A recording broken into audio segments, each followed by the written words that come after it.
हरिओम।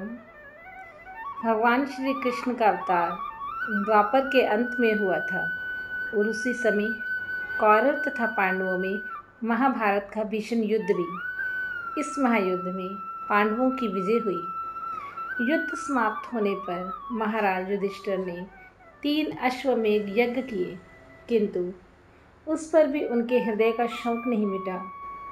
भगवान श्री कृष्ण जब अपने लोक को पधार गए, तब तो उन्होंने भी परम वैराग्य युक्त होकर अभिमन्यु के पुत्र राजकुमार परीक्षित को राज्य सौंप दिया और वे चारों भाइयों और द्रौपदी को साथ लेकर महायात्रा के लिए विदा हो गए। एक बार राजा परीक्षित शिकार खेलने के लिए किसी जंगल में अकेले जा पहुँचे। वे चलते चलते थक गए और प्यास से व्याकुल हो उठे। उन्होंने एक ऋषि को कुछ दूर पर बैठे हुए देखा और उनके पास जाकर जल की प्रार्थना की। मुनि ध्यान मग्न थे, अतः उन्होंने कुछ भी नहीं सुना। राजा परीक्षित को यह देखकर क्रोध आ गया। उन्होंने सोचा, इस मुनि ने मुझे बैठने के लिए तृण का भी आसन नहीं दिया और ना कुछ प्रिय भाषण ही किया।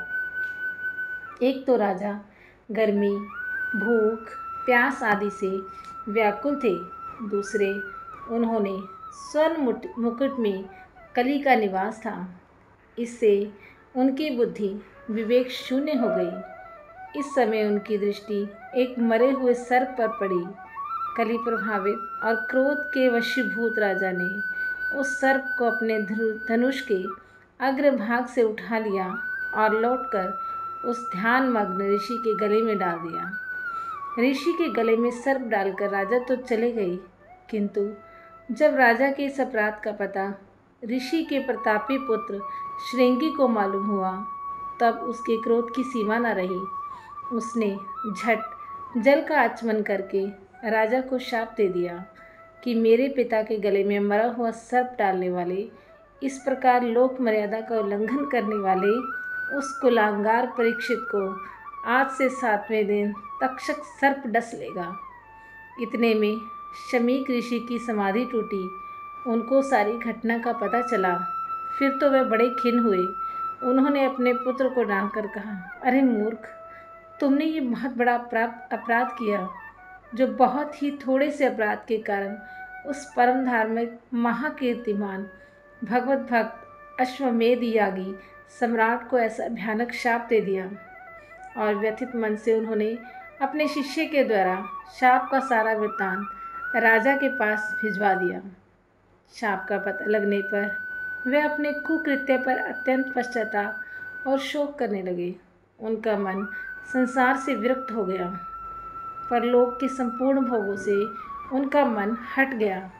उन्होंने राज्य का सारा भार अपने पुत्र जन्मेजय को सौंप दिया और स्वयं भगवान श्री कृष्ण के चरणों में मन लगाकर मृत्यु आने तक अनाहार व्रत का संकल्प करके भगवती भागीरथी के पुनीत तट पर चले गए।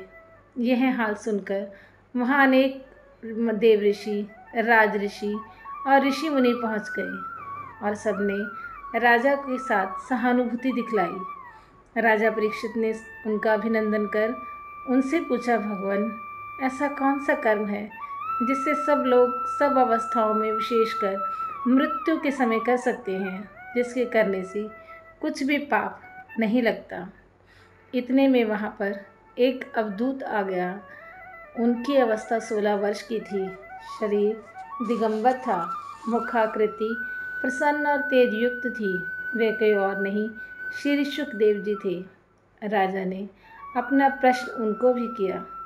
राजा के प्रश्न किए जाने के उपरांत उन्होंने कहा, राजन, मोक्ष की इच्छा रखने वाले पुरुष को सर्वात्मा भगवान श्री हरि का नाम संकीर्तन करना चाहिए, उनके गुणों को सुनना चाहिए तथा उनका स्मरण करना चाहिए।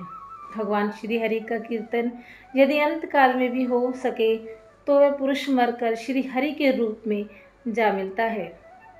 इस सुमधुर संभाषण को सुनकर राजा परीक्षित ने श्री शुकदेव जी से हरि कथा अमृत का पान कराने के लिए प्रार्थना की।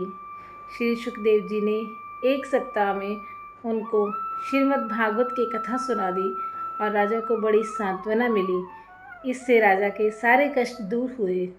इस कथानक से हमें यह बोध होता है कि जीवन में हरि कथा सर्वोपरि है। अतः जीवन निर्वाह के लिए कर्तव्यों का पालन करते हुए भी भगवान की कथा का श्रवण अवश्य करना चाहिए, जिससे मन को शांति मिलती है। हरि ओम, हरि ओम, हरि ओम।